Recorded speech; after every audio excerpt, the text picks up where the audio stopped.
இன்றைய வாழ்வு தரும் இறைவார்த்தை. என்னிடம் நம்பிக்கை கொள்பவர் இருளில் இராதபடி நான் ஒளியாக உலகிற்கு வந்தேன். யோவான் பிரிவு 12 இறை திருவசனம் 46.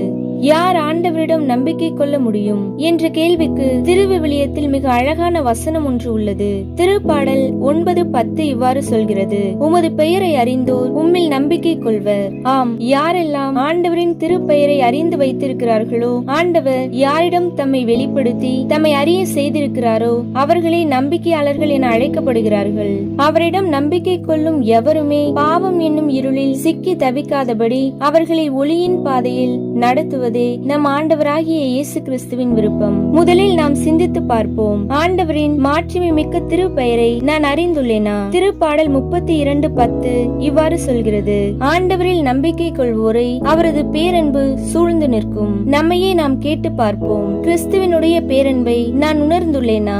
நான் அவரை அன்பு செய்கிறேனா? அவர் மீது அசைக்க முடியாத நம்பிக்கை கொண்டுள்ளேனா என சிந்தித்து பார்ப்போம். நம்பிக்கை கொண்ட ஒவ்வொருவரையுமே நோக்கி ஆண்டவர் இவ்வாறு சொல்கிறார்: உனக்காகவே நீ அழகையின் எந்த சூழ்ச்சிகளிலும் மூழ்கி அடிமையாகி விடாதபடி, இருளில் சிக்கிக் கொள்ளாதபடி உன்னை மீட்பதற்காகவே, உனக்கு மன்னிப்பு வழங்கி வெளிச்சத்தில் உண்மையில் உன்னை நடத்த வேண்டும் என்பதற்காகவே, பாவம் என்னும் இருளில் மூழ்கி நரகத்தில் விழாதபடி என்னோடு கூட நிலை வாழ்வில் என்றுமுள்ள சந்தோஷத்தில் நீ பங்கு கொள்ள வேண்டும் என்பதற்காகவே நான் ஒளியாக இவ்வுலகிற்கு வந்தேன் என இயேசு சொல்கிறார். ஒளியான அவர் நம்மை விட்டு என்றுமே விலகி சென்றதில்லை.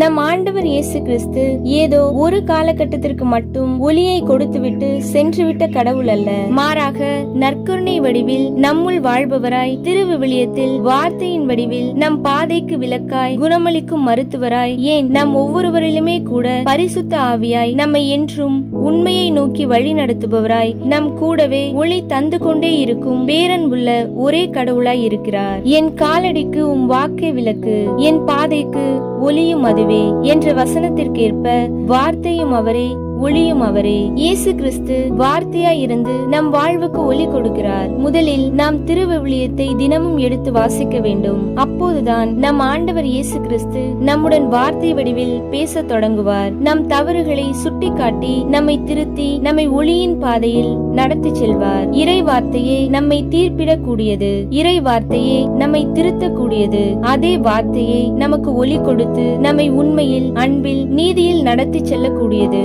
எனவே அந்த ஒளியை தேடி பெற்றுக் கொள்வோம். அதோடு விட்டுவிடாமல் நாமே அந்த ஒளியாக மாறி மற்றவர்களுக்கு ஒளி கொடுக்க ஒரு புது மாற்றத்தை பெற திருவிவிலியத்தில் வார்த்தை வடிவில் ஒளி கொடுத்து கொண்டிருக்கும் கிறிஸ்துவை எடுத்து வாசிப்போம், பின்பற்றுவோம். ஒளியை பெற்று கொடுக்கும் மக்களாக மாற்றம் பெறுவோம். ஆமீன்.